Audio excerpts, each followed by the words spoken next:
L'ascension de Grent au sein du panthéon des dieux était un renouveau pour la foi des Six.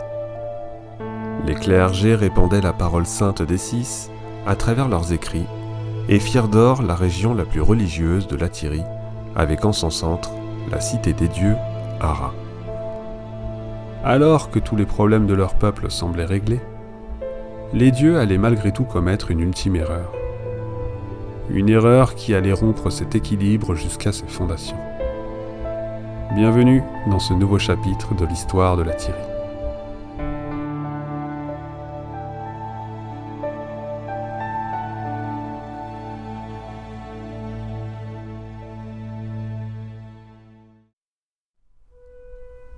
La foi des Six, ancrée dans le cœur de l'humanité comme une évidence, se répandait également au-delà de leurs frontières. Il existe par exemple quelques traces de nains vénérant Dwyna ou Grent, sans pour autant renier le grand nain, leur dieu ancestral. Mais surtout, les Six prirent une très grande place au sein du peuple des oubliés.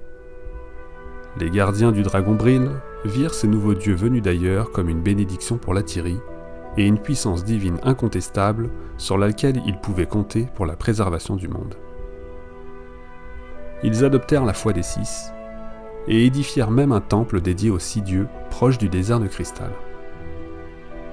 Ce peuple ancien, sûrement le plus sage de toute l'Atyrie, était tout acquis à la cause des dieux, mais ils ne relâchèrent pas pour autant leur mission première, veiller sur Bril, tâche qu'ils accomplissaient depuis plus de 10 000 ans.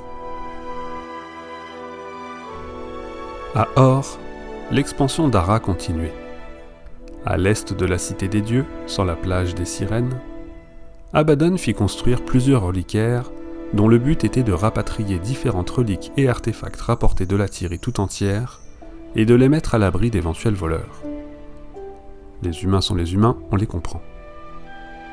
Abaddon offrit à chaque dieu un reliquaire dédié, et au centre de ce chef-d'œuvre architectural, son propre reliquaire. Ceci permit aux dieux de ramener diverses reliques anciennes et de les rassembler à Or. Parmi ces artefacts, certains vous seront familiers, puisqu'ils datent du dernier réveil des dragons ancestraux, comme l'autel de Glost, qui avait permis aux oubliés de libérer Bril du joug de Kralkatorrik, même si on peut supposer qu'il était déjà à Or.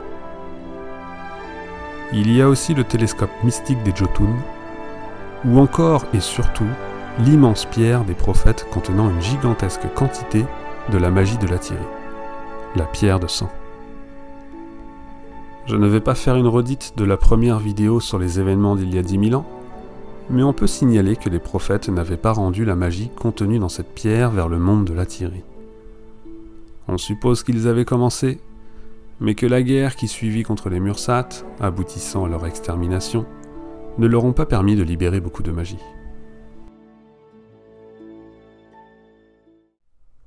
Peu de temps après avoir récupéré la pierre de sang, en 1 avant l'Exode, les dieux comprirent ce qu'elle renfermait. Une source de magie formidable, emprisonnée dans cet artefact qui ne demandait qu'à retourner dans le monde. Les Six prirent leur décision.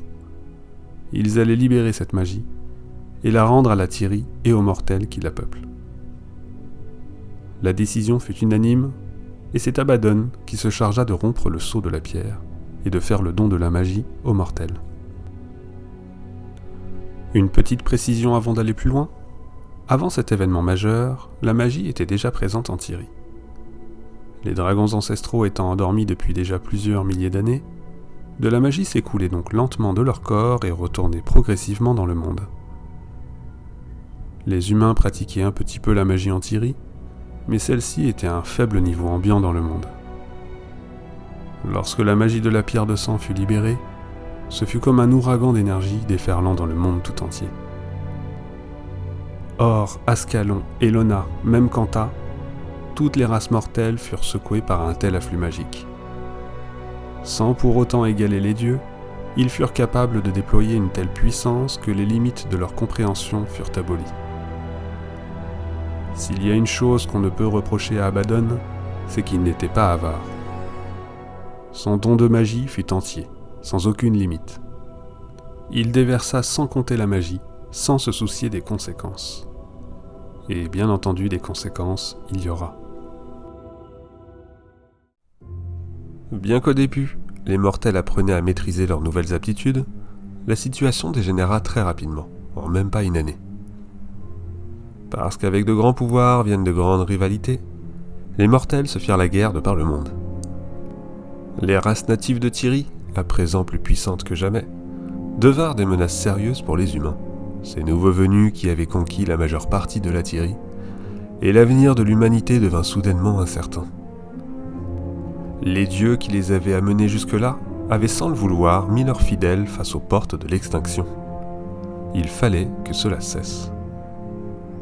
Doric, roi des humains du continent tyrien, fit un pèlerinage d'Ascalon jusqu'à Or, et se présenta face aux dieux, leur suppliant de mettre fin à l'écoulement de la magie pour la survie de son peuple. Les dieux l'écoutèrent et réalisèrent l'erreur qu'ils avaient faite. Ils acceptèrent la requête de Doric et décidèrent de stopper l'hémorragie. Au sein d'Ara, ils attirèrent à nouveau la magie du monde dans la pierre et la scindèrent en 5 fragments. 4 de ces fragments contenaient une école de magie spécifique. La destruction tout d'abord, ou la capacité à infliger des dégâts directs, la préservation, ou la capacité à soigner et à protéger, l'agression, ou la magie de l'affliction et autres conditions néfastes, et enfin le déni, ou la faculté de contrôler l'esprit et le corps d'autrui. Le but des dieux, en scindant ces 4 écoles de magie et en les cloisonnant dans un fragment, était de restreindre leur utilisation, empêchant ainsi les mortels d'utiliser plus d'un type de magie, les rendant par la même occasion moins puissants. Le 5e fragment était la clé de voûte, et permettait d'empêcher quiconque de réunir des fragments sans rassembler au préalable les 5 pièces. L'ensemble fut scellé avec le sang du roi Doric, ce qui donna à ces pierres le nom que l'on connaît aujourd'hui, les pierres de sang. Par cet acte, la lignée de Doric était désignée comme les gardiens des pierres de sang, dont le rôle était d'empêcher que ces dernières soient réunies et que le monde ne retombe dans le chaos. Puis, les dieux les jetèrent dans l'immense volcan de l'archipel des îles de feu, que l'on nommera par la suite la bouche d'Abaddon. Beaucoup plus tard, lorsque ce volcan entrera en éruption, les pierres se disperseront dans toute la Tyrie, mais nous reviendrons là-dessus dans un prochain chapitre. Concernant la magie, les sources dont nous disposons n'ont jamais été très claires sur ce que cette scission implique. Alors je vais vous donner mon interprétation, à prendre comme ça vient. Avant que les dieux ne scindent la pierre des prophètes, la magie s'est coulée de cette dernière vers le monde. Les dieux ont donc récupéré toute cette magie présente dans l'atmosphère pour la remettre dans la pierre, avant de la scinder. Mais ces fragments ne bloquaient plus l'utilisation de la magie qu'ils renfermaient, comme le faisait la pierre originelle. Au lieu de cela, les mortels pouvaient y puiser, excepté que la magie était condensée dans chacune des pierres, au lieu d'être dans l'environnement, et qu'utiliser la magie de l'une des pierres obligeait son utilisateur à se cantonner à une école de magie bien spécifique.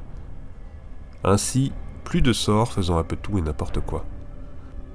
Voilà donc pour ma vision sur la magie et les pierres. Revenons à notre histoire. Tout semblait donc résolu, à un détail près. Seuls 5 dieux acceptèrent la supplique du roi Doric et fragmentèrent la pierre de sang originelle. Abaddon s'y opposa farouchement et tenta de persuader ses confrères de ne pas intervenir. Les 5 autres dieux ne l'écoutèrent pas et procédèrent à la limitation de la magie, ce qui mit le dieu des secrets dans une folle rage. Cette dissension au sein du Panthéon des 6 était le prélude d'une série d'événements qui allaient bouleverser la Tyrie tout entière. Loin d'Ara, sur les côtes de la mer de cristal, les Margonites, ce peuple de marins humains vénérant Abaddon, eurent vent du désaccord entre les dieux. Le rejet de la requête d'Abaddon mirent les Margonites dans une colère noire. L'honneur de leur dieu avait été bafoué. Ils réclamaient vengeance. Un groupe de marins se rendit dans le temple des 6 dieux, dans le désert de cristal, tuèrent les prêtres présents et défigurèrent les statues des 5 autres dieux.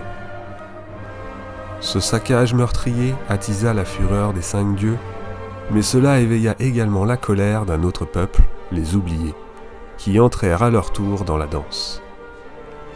Eux qui chérissaient également les 6, virent d'un très mauvais œil cet acte impie sur leur propre terre. La sentence des oubliés fut amorcée. Leur flotte se dirigea vers le territoire des Margonites, dans ce qui fut considéré comme la plus grande bataille navale de toute l'histoire de la Tyrie. Bataille qui tourna rapidement à l'avantage des hommes serpents. Ces derniers, forts d'une expérience de plusieurs milliers d'années et d'une meilleure maîtrise de la magie, balayèrent les Margonites, ne laissant dans leur sillage qu'un seul et unique survivant, Jadot. Ce qui suit provient des premiers écrits d'Abaddon et narre l'histoire de ce Margonite. Jadot fut à la guerre et les oubliés et se réfugia parmi les brumes rafraîchissantes de la mer de cristal. Au 51e jour de son exode, il vit apparaître sur la ligne d'horizon l'armada des oubliés. Alors Jadot pria son dieu Abaddon de lui donner le pouvoir de détruire l'armée de ses ennemis et de les envoyer par le fond. Il réclamait vengeance pour son peuple. Le dieu des secrets lui répondit, mais non pas par des mots. Le ciel au-dessus de l'armada des hommes serpents se fendit, les étoiles tombèrent sur la flotte, la mer bouillonna et s'ouvrit, donnant naissance à un maelstrom dont même la lumière ne pouvait s'échapper. Abaddon n'était pas le dieu de l'eau pour rien.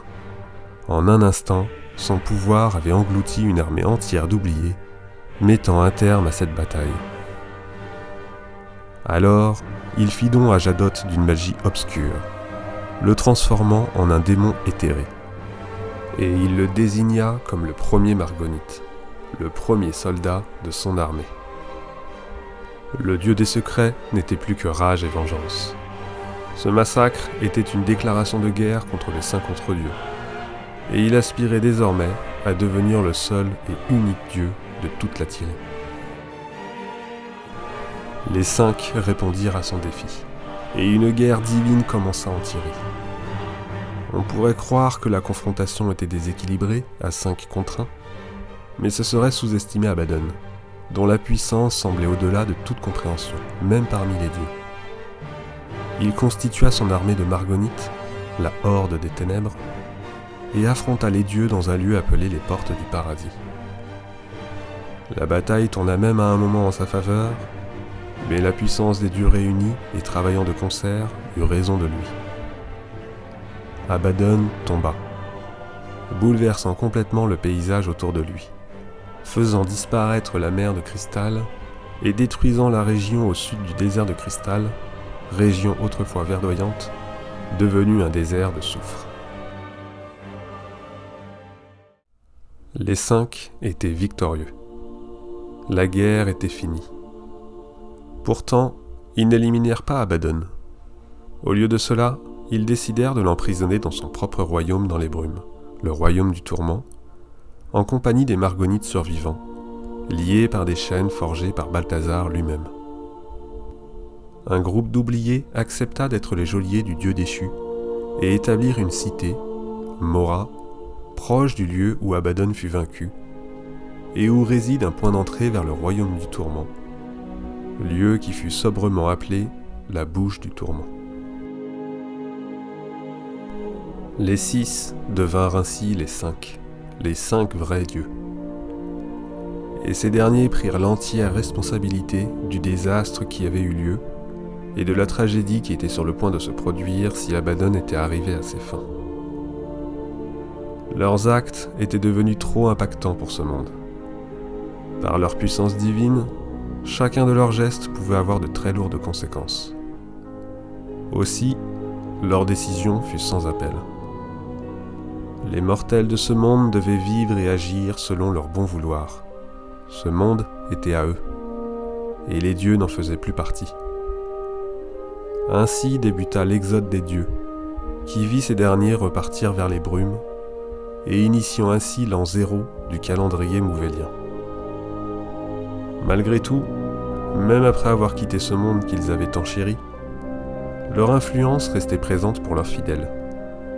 Mais cela ne prenait la forme que de conseils et de bénédictions. Plus jamais ils n'agiraient directement pour la Tyrie. Les humains étaient désormais livrés à eux-mêmes. Bien sûr, la foi des 5 persistait. Les traces du dieu Abaddon furent effacées, sa cathédrale à or détruite, et les prêtres priaient désormais Dwaina, Balthazar, Ménandrou, Lissa et Grent, leurs dieux dans les brumes. En l'absence de leur divinité, l'humanité poursuivit sa route et son essor ne faiblit pas, bien que d'autres obstacles jalonneront son histoire. Merci à tous d'avoir visionné cette vidéo. C'était un chapitre que j'avais hâte d'aborder, étant l'un des événements majeurs de la Thierry. L'an 0 quand même, c'est pas rien. J'espère que son traitement vous aura plu. Bien sûr, l'histoire de Guild Wars ne s'arrête pas là. De nouvelles épopées sont encore à raconter, et nous commencerons à aborder tout ça dès le prochain chapitre. En attendant, et comme d'habitude, portez-vous bien, à la prochaine, salut.